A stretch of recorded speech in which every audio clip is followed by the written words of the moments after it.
গত এক সপ্তাহ ধরে পানি বাড়ার সাথে সাথে কুষ্টিয়ার ভেড়ামারা উপজেলার বাহিরচর ইউনিয়নের 6 কিলোমিটার এলাকায় পদ্মা নদীতে দেখা দিয়েছে তীব্র ভাঙন। প্রতিনিয়তই নদীগর্ভে বিলীন হচ্ছে শত শত বিঘা ফসলি জমি। হুমকির মুখে পড়েছে বসতভিটা, শিক্ষা প্রতিষ্ঠান সহ সরকারি বেসরকারি বিভিন্ন স্থাপনা।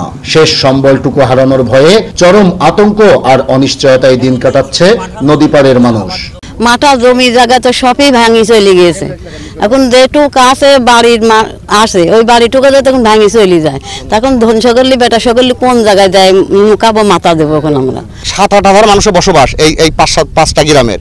এই গ্রামের মানুষ যদি আপাতত এই আগামী 7 দিনের ভিতরে জিও ব্যাগ দিয়ে এই ভাঙন প্রতিরোধ করতে হবে। আমি সপ্তাহ চলে গেছে, শুধু বসত বাড়িটুকু আছে, এটুকু বাঁচানোর জন্য আমরা মানববন্ধনে এখানে দাঁড়াইছি। কৃষি প্রধান এই অঞ্চলের অধিকাংশ ফসলি জমি বিলীন হয়েছে নদীগর্ভে। ভিটে বাড়িও পড়েছে পদ্মার আগ্রাসনের মুখে। শেষ সম্বলটুকু বাঁচাতে মানববন্ধন সহ বিভিন্ন কর্মসূচি করেও মিলছে না কোনো প্রতিকার। তাই নদী ভাঙন রোধে সরকারের কাছে দ্রুত ব্যবস্থা নেওয়ার দাবি তাদের। যে জমি জায়গা ছিল সব নদীগর্ভে চলে গেছে, এখন ভিটেটুকু আসছে, সেই ভিটেটুকুর আশায় টিকায় রাখার জন্য এই সরকারকে আমরা বর্তমান সরকারকে বলছি যে আপনার আকুল আবেদন, আপনি আমাদের দিকে একটু চান।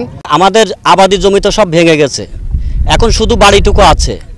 তো যদি 1 সপ্তাহের ভিতরে যদি এই বাধার ব্যবস্থা না করে, জিও ব্যাগ যদি না দেয়, ইউনো মহোদয় ছাড়া তো আমাদের আর কোনো উপায় নাই। পানি উন্নয়ন বোর্ডের কর্মকর্তারা বলছেন, ইতিমধ্যেই ভাঙন কবলিত এলাকা পরিদর্শন করে ঊর্ধ্বতন কর্তৃপক্ষকে অবহিত করেছেন তারা। অনুমতি পেলেই শুরু হবে কাজ।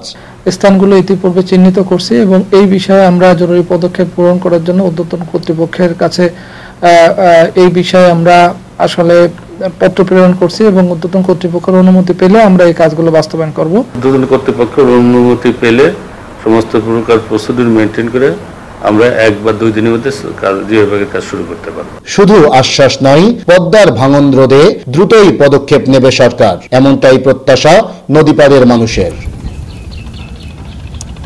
নাইদা সান্তিতাস, দেশ টিভি, কুষ্টিয়া।